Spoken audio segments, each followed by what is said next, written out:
हिंदुस्तान के भावी जिलाधिकारियों को सुप्रभात।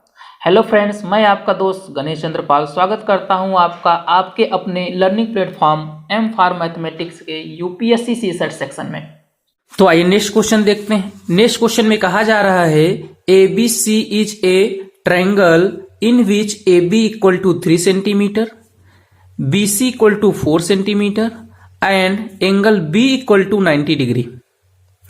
The circle with diameter AB intersects AC at D and tangent to the circle at D intersect BC at E. Then EC is equal to, तो हमसे किसकी लंबाई पूछी गई है? EC की। तो इसमें ऑप्शन दिया गया 1.8 centimetre, 2 centimetre, 2.5 centimetre and 3 centimetre. कोई डाउट? तो आइए हम क्या करते हैं, पहले इसका डायग्राम बनाते हैं, डायग्राम बना के क्वेश्चन समझते हैं, फिर आंसर को फाइंड आउट करते हैं।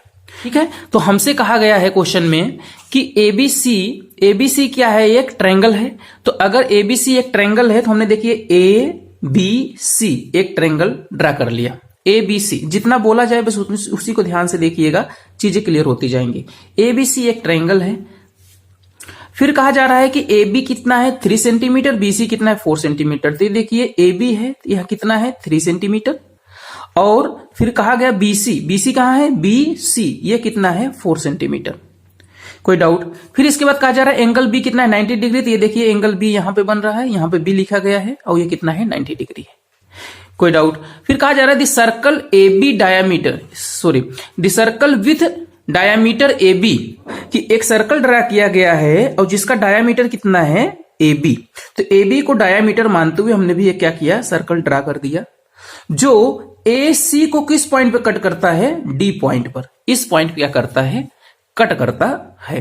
फिर इसके बाद कहा जाता है कि अगर इस D पॉइंट से and tangent to this circle at D intersect BC at E, मतलब कि इस D पॉइंट से अगर हम कोई टेंजेंट ड्रा करते हैं तो क्या करता है? वो BC को E पॉइंट पे क्या करता है? कट करता है। इस पॉइंट पे क्या करता है?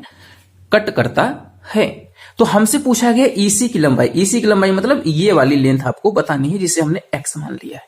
क्या मान लिया? x मान लिया।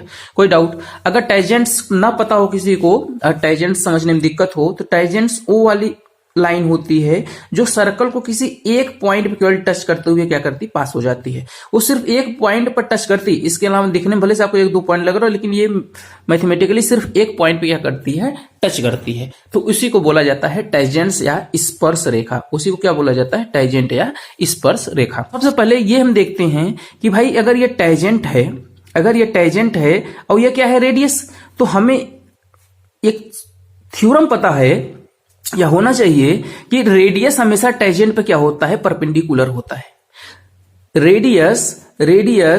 रेडियस परपेंडिकुलर ऑन टेंजेंट, ये हमेशा होता है। तो इसका मतलब क्या हो जाएगा? ये जो MD है ये क्या हो जाएगा? DM पर। देखिए DE पर क्या हो जाएगा? परपेंडिकुलर। यहां E रहेगा, DE पर क्या हो जाएगा? परपेंडिकुलर होगा। तो DE क्या है? हमारा टेंजेंट है। और MD क्या है हमारा? रेडियस। और ये क्या है? टेंजेंट। इसके बाद फिर इसका मतलब क्या हुआ कि भाई अगर बिल्कुल ध्यान से देखिएगा, तो यहीं पर है थोड़ा सा, कि अगर ये लाइन देखिए यहां पर कितना साइड बना रहा है? 90 डिग्री। और ये इस पर क्या है? परपेंडिकुलर है। मतलब ये लाइन और ये लाइन आपस में क्या है? परपेंडिकुलर है। दूसरी चीज देखिए कि एक लाइन ये है, ये वाली लाइन इस लाइन पे क्या है? परपेंडिकुलर है। इस वाली लाइन पे क्या है? परपेंडिकुलर है। तो इसका मतलब क्या हुआ कि अगर ये वाली लाइन इस लाइन पे परपेंडिकुलर है और ये वाली लाइन इस लाइन के क्या है? परपेंडिकुलर। और थोड़ा ध्यान से देखेंगे तो ये भी रेडियस है, ये भी क्या है? रेडियस। देखिए यहां पर ये भी रेडियस है और ये भी रेडियस है। तो इसका मतलब क्या हुआ कि ये लाइन और इस लाइन के बीच में ये जो डिस्टेंस है R, वो हर पॉइंट पे क्या होगा? इक्वल होगा। क्यों? क्योंकि ये वाली लाइन यहां से देखिए, ये वाली लाइन इस पर परपेंडिकुलर है। और परपेंडिकुलर होने का मतलब यही होता है कि वो मिनिमम डिस्टेंस यही हो सकता है, मतलब ये बिल्कुल स्ट्रेट ही होगा। मिनिमम डिस्टेंस होगा, मतलब M और D के बीच में, या जो ये लाइन देख रहे हैं आप ना DE, DE लाइन देख रहे हैं और यहां से लाइन आप AB देख रहे हैं, तो इनके बीच का ये परपेंडिकुलर है, इसका मतलब कि ये मिनिमम डिस्टेंस है, इससे कम नहीं हो सकता, मतलब ये इसके पैरेलल ही होगा। पैरेलल होने के साथ साथ देखिए इनका लेंथ भी क्या है, इक्वल ही तो है। यहां से ये वाली लेंथ क्या इक्वल है, और अगर यहां से ये परपेंडिकुलर है, अगर ये परपेंडिकुलर है तो ये वाली भी लेंथ क्या होगी, इक्वल होगी। तो इसका मतलब क्या हुआ कि